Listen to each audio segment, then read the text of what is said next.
Well, that's quite a view to roll up on.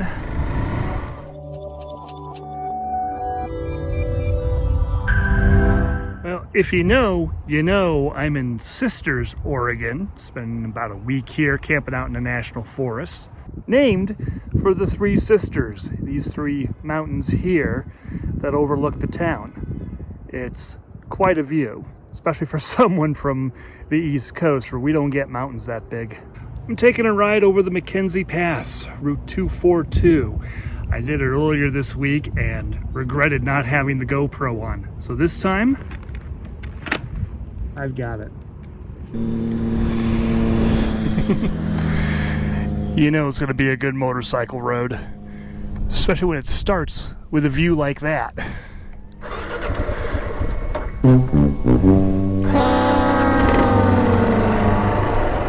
Engine isn't quite warmed up yet. That's how close it is to where I'm camping.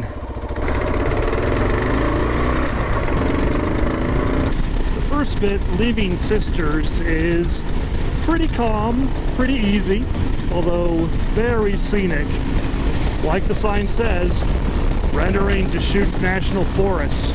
There's all kinds of free camping back here. Basically, anywhere you could pull in and park, you can camp. And there's a lot of roads where you could do that. This one's even paved.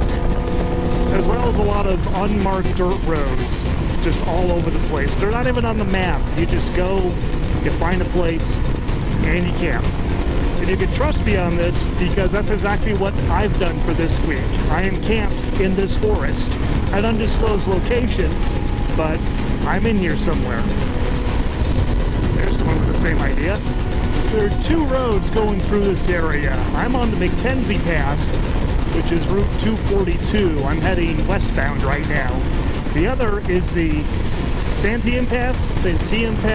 That's the problem with reading these names on signs. I don't know the proper pronunciation. That's Route 126, which then leads into US 20, heading back towards Sisters. That's the route I want to take when I'm driving the van, pulling the trailer. That's how I got out here. This is not the route I want to take for that, but this is a perfect route for the bike. Narrow road, vehicle combinations over 35 feet prohibited.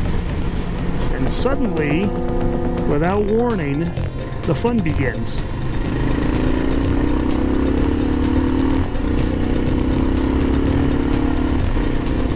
I say this is where the fun begins, but this is also where the carnage begins. There were forest fires here a few years back, and the aftermath is plain to see. It's interesting to see where some trees are completely gone and others survive. It's like the fires skipped some entire areas. Going over Angeles Crest last fall, I saw some scarred trees, but nothing like this. This whole area was in the middle of the fire at one point. They mean it. And now we're in the middle of the burned area. You can clearly see Mount Washington through there. Not the one in New Hampshire. This is the Mount Washington in Oregon. And there's still a lot of snow on these mountains. Look at that devastation. On the plus side, it does open up the sight lines through the turns quite a bit. You can see way farther ahead than you would otherwise. But I'd give up the clear sight lines to have a forest back. So we're going through this forest, and now there's lava fields. Just out of nowhere, you go around a turn, and there's a frickin' volcanic lava field over there. What is up with that? The Cascade Range is all volcanoes. The three sisters I showed you earlier are all volcanoes that have gone dormant. Mount Hood, Mount Rainier, and of course, famously, Mount St. Helens. All volcanoes.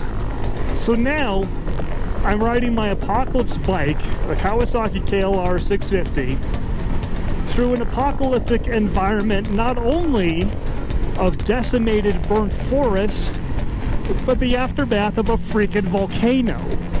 This is crazy. This is scenery unlike anything I have ever seen before. That's snow. Yeah, that is definitely snow over there in early July. More snow. We just topped 5,000 feet elevation, so yeah, the road's clear, that's a fact, but there is still snow just off the side of the road. It's crazy. So now we have the aftermath of a forest fire, volcanic rock, and snow. What? There's no warning on some of these turns. You really got to have your head on a swivel coming through here, even though the apocalyptic environment is very distracting at times. 15 miles an hour. And in this case, they are not kidding. If you screw this up, you're going into the rocks and into the snow, just to add insult to injury. And watch out for the debris on the road, too. This is nuts.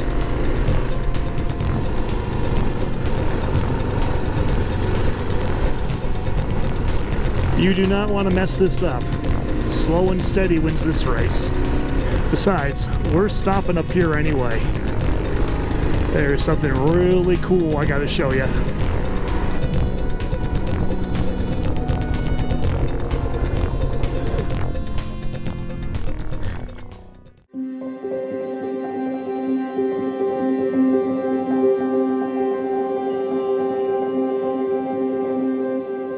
This is the D. Wright Observatory, built entirely out of the volcanic rocks scattered all over the place like a kid's Legos, and potentially as painful to step on barefoot. Fortunately, I'm wearing motorcycle boots, so I took a walk up the stairs to see what I could see.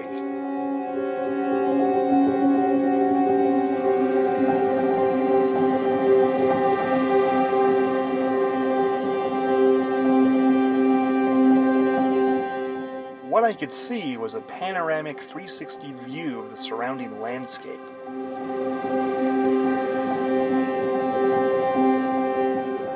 Inside the stone structure, there are large windows that give you a view of your surroundings, as well as small portholes that isolate your view to specific mountains. Here you can see Mount Jefferson, 28 miles away. That white dot in the distance is Mount Hood, 78 miles away.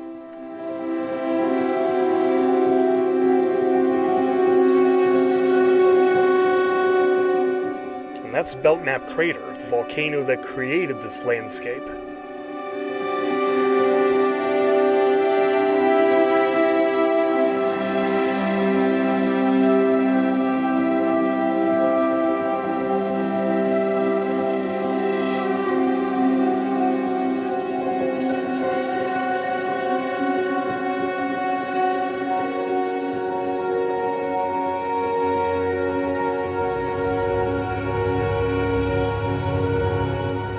This compass gives you bearings and distances to all the local features.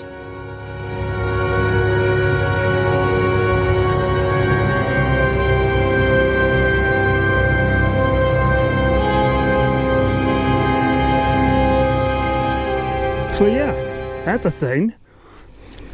Pretty cool place and a pretty cool view from all the way up there.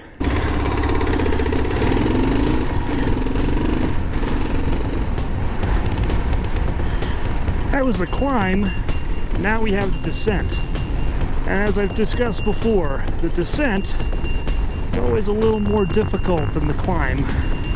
But we've got this. Yeah, just as long as everyone stays on their side of the yellow line, we're good. This little oasis right here, because of the geography, it was high enough to get missed by most of the lava flow. Trees are real stumpy up here at 5,000 feet. Don't mess that up. That would be a solid rock to hit. It's a strange mix of living and dead trees here, isn't it? It seems almost random what lived and what died.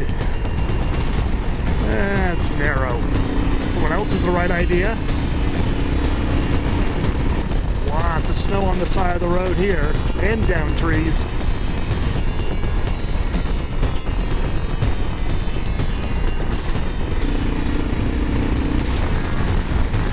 get tight turns like those, and then long straightaways where you can totally get up to 55. It's getting a lot greener. We're out of the volcanic area. Still some snow on the ground. And we are descending. We're below 5,000 feet now. We're definitely not clear of the fire damage yet, though. This area is good, but up that hill, completely destroyed. Yeah, so then we burned area, flash floods, and all that fun stuff. This is getting twisty. Oh yeah, it's twisty. Wow. Some of these sneak right up on you. Trees are getting taller as we descend. Shady enough, I got my sun shield up now. I don't dare get too much speed going. It is amazing how quickly the landscape changes. This road is less than 40 miles long end to end, and it goes through so many different environments.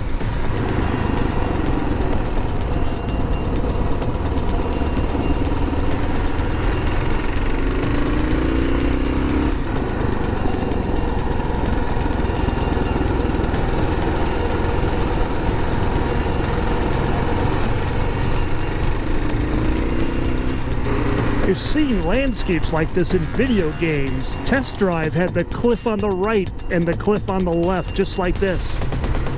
And we caught traffic, no real surprise. Yeah.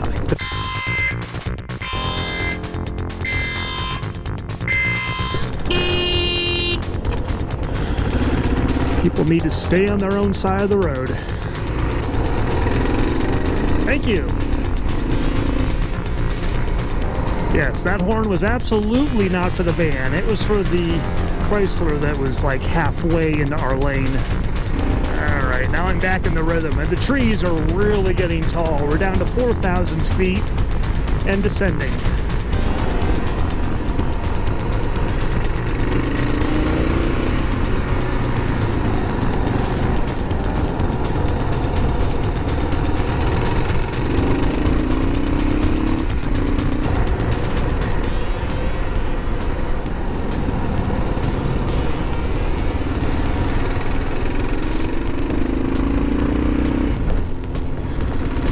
Sorry I'm not talking a whole lot.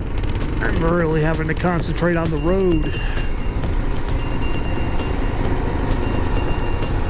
A lot of these turns are not marked when they get super narrow like that.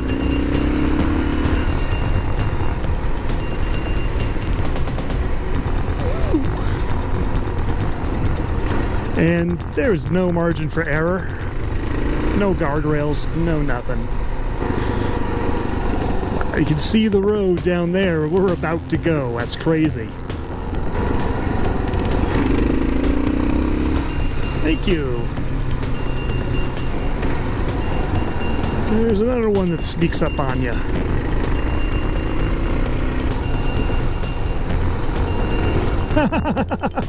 Kamikaze moped right there. That guy's got balls. Every single one of these left curves, I'm afraid someone's going to come over this side of the road. It's already happened once. Well, these may not be redwoods, but I sure feel like I'm riding Forest Moon of Endor. Scooter trash. That is amazing.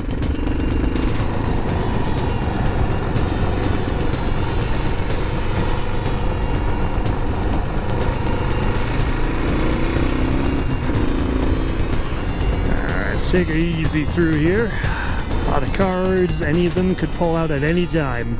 They are extremely dangerous and may attack at any time, so we have to deal with them.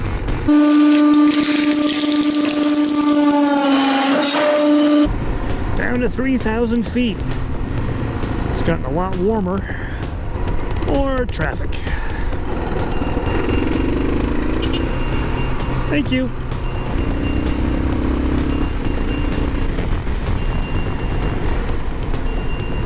See, the road gave me a false sense of security there. It looked like it was opening up again, and it has, but can't let your guard down. We've descended to almost 2,000 feet elevation, which is lower than where I'm camped in Sisters. So I'm gonna have to do even more climbing to get back there. I honestly expected to run into a lot more traffic than this on 4th of July weekend, but I passed, what, maybe 3 cars? And they've all pulled over to let me by. I haven't had to fight my way past any of them. Another thing I like about Oregon, for the most part, courteous drivers. And here we are at the junction of 126. This will take me back up to 20, which will take me all the way back into Sisters. But you know what? That way is kind of boring.